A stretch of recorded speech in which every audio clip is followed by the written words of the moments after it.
Noah, reencarnado como o Nobre Supremo, transborda conhecimento e habilidades de trapaça enquanto busca conquistar servos neste mundo de fantasia. O que diabos aconteceu comigo? Resmunga o Prota. O Prota acorda e se depara com uma linda mulher. Ele se pergunta, quem é essa pessoa? Ele, sem entender, tinha se transformado em um bebê. E se perguntara quem seriam aquelas duas pessoas a olhar para ele.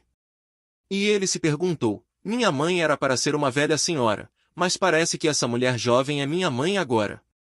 Ele ouvirá o homem chamá-lo de Sua Alteza. O homem diz que ele irá se chamar Noah. O rei, segurando ele, diz, esse é o meu filho. Os outros na sala se perguntam qual seria os status dele. O rei responde que os status dele é a água e que ele se tornará armélia. O Prota percebe que é uma vantagem e que os status dele estão mudando. As pessoas na sala percebem que os status de água do Prota estão no nível SS. Uma das pessoas da sala que os status do Prota se parecem com os dele.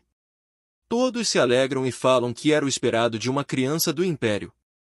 O rei, erguendo seu filho, diz, este é o nascimento de um grande gênio.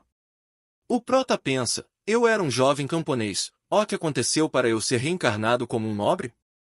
6 anos depois.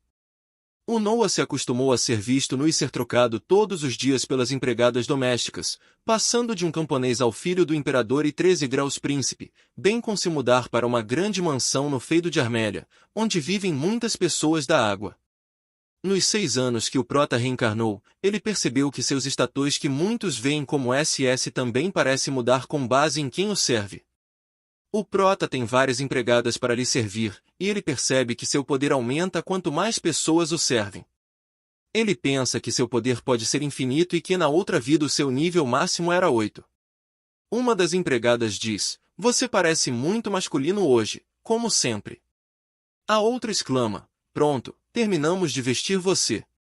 As empregadas dizem que ele é um menino calmo e composto e que ele é tão admirável.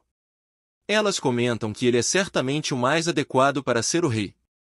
O Prota pensa que, embora ele tenha 6 anos, ele não pode fazer nada com eles agora e que, mesmo sendo da realeza, ainda tinha algumas dúvidas.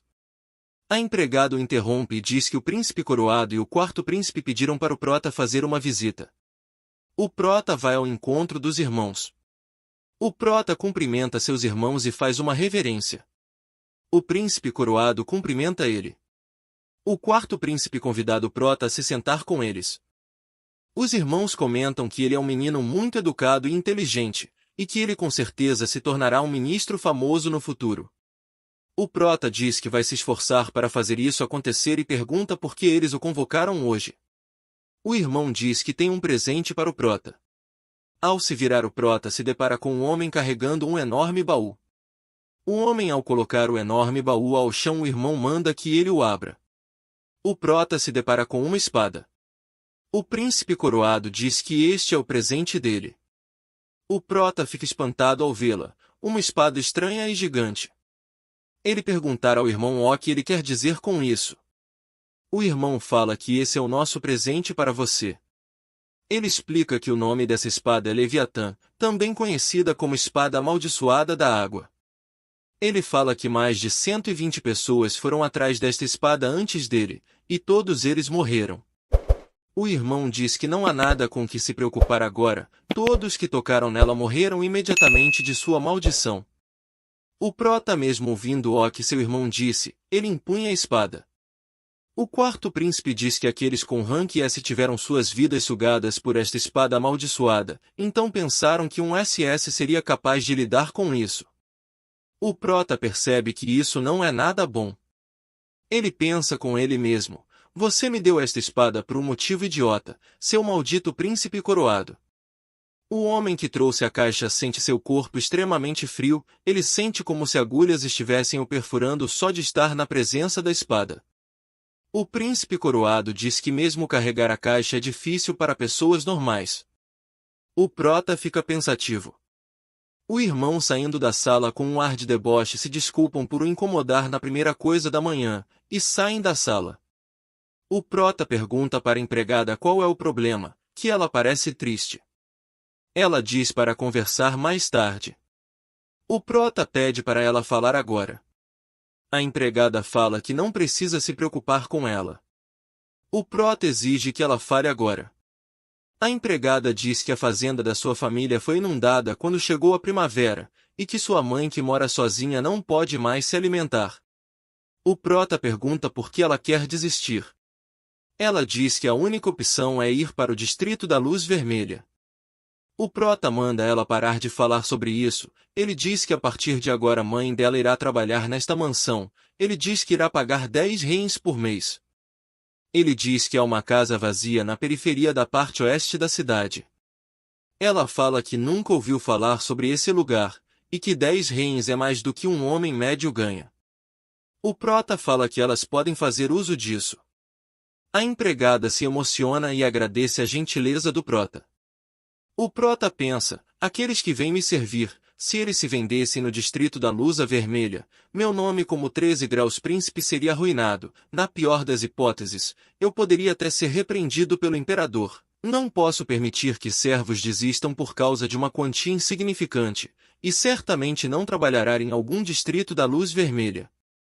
O prota perguntar ao mordomo se ele está ciente da inundação que aconteceu no início desta primavera.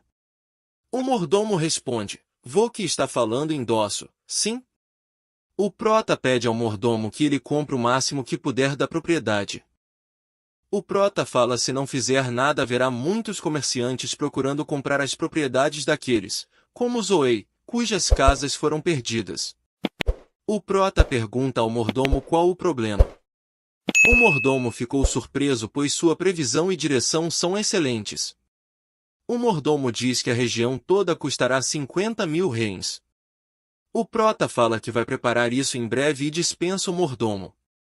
O prota pensa que antes dele reencarnar ela já viu inúmeras inundações, mas não poderia dizer isso ao mordomo. O prota pergunta ao mordomo se tem mais algo a dizer. O mordomo agradece e vai embora. O prota se lembra que o mordomo também é dessa área. O prota pergunta se o rei tinha lhe chamado. O rei responde que sim. O rei diz que ouviu falar que o prota comprou uma vila inteira. O pai pergunta como ele tem estado. O prota fala que tem se dedicado todos os dias.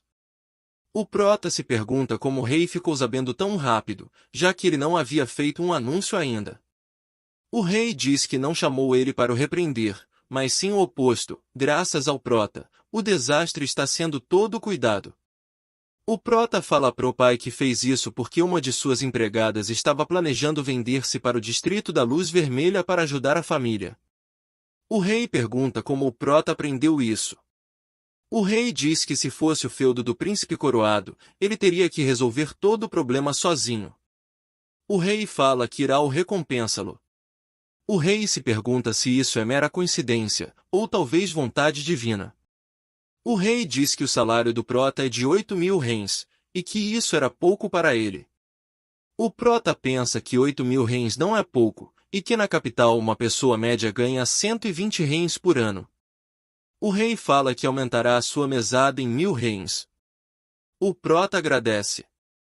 O rei elogia o prota e que ele continue se esforçando para ser um poder para os outros. O prota concorda. O prota passeia pelas ruas da capital do Império Meelis, a cidade mais próspera da Terra. Todos os tipos de pessoas, bens e dinheiro estão aqui, há todos os tipos de lugares aqui, qualquer desejo pode ser satisfeito. No entanto, tendo apenas 6 anos, o prota não poderá fazer muito aqui. O prota se lembra que Eunus e Shezu mencionaram um novo cantor nessa área. O prota decide ir checar. O prota ouviu falar que o nome dela é Alice. No palco apresenta uma bela cantora. O prota fala que ela não é tão ruim. O prota diz que ela parece alguém muito séria, ela ainda está procurando no desenvolvimento de sua técnica, mas você pode dizer que ela está colocando seu coração para cantar. Um homem exaltado começa uma briga, e parte em direção à cantora. Ele está irritado com a moça por causa de uma dívida com seu pai, e pergunta como ela vai pagar só com essa porcaria de show. A ela fica um pouco apreensiva e diz que é tudo o que ela tem. Ele levanta a blusa dela e fala se ela vai ganhar dinheiro com essas suas armas femininas. Todos ficam em choque na plateia enquanto o homem ameaça ela. O prota chama atenção para ele. Todos ficam em choque ao ver um garotinho ali. O careca irritado diz: "O quê? Só uma criança? Vai chupar os peitos da sua mãe, garoto." O prota fala: "Uma criança não é obrigada a pagar as dívidas de seus pais. Forçar a menina a usar seu corpo para pagar as dívidas é uma clara ofensa à lei." O careca ameaça bater no prota.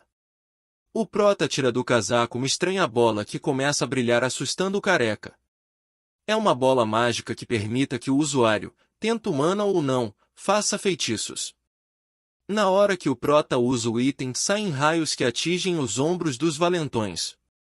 O prota pergunta se eles querem continuar a luta, mas os 3 valentões saem correndo com medo.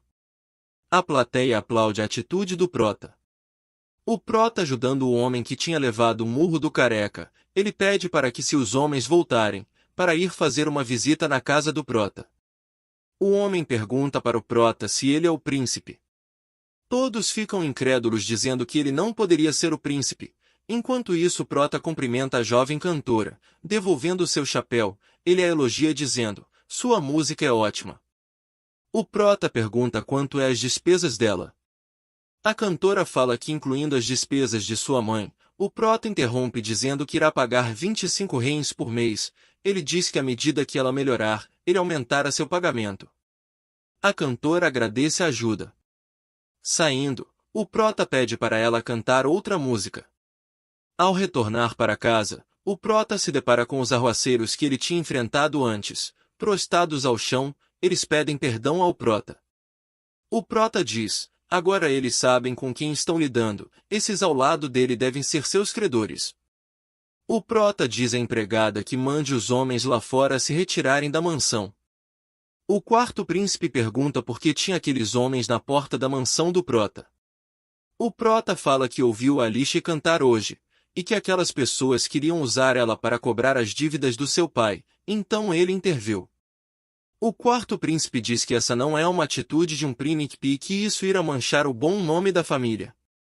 O prota diz que só queria passear um pouco pela cidade e que não poderia deixar que isso acontecesse com a moça.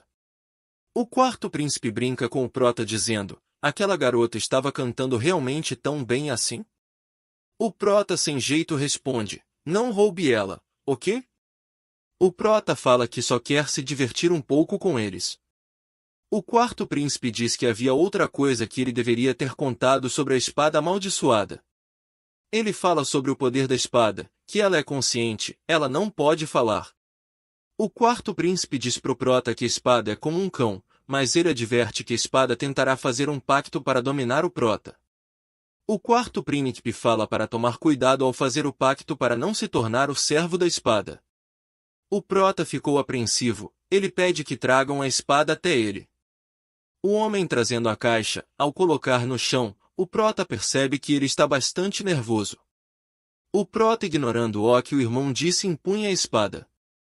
O quarto príncipe, pensando que ele só devia fazer isso quando fosse mais velho, não agora.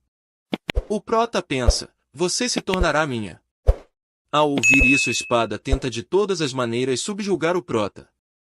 O prota insiste em dizer para a espada que ela será dele. O quarto príncipe fica incrédulo com o que está vendo em sua frente, pois o prota tinha subjugado a espada amaldiçoada. O quarto príncipe, assustado, pede para alguém checar os status do prota. Abrindo os status do prota, o quarto príncipe fica assustado ao ver que o prota se tornou muito forte. O prota pensa: "Quanto mais gente me serve, mais forte eu fico." Se você quer a continuidade dessa obra, se inscreva no canal, deixe seu like e compartilhe.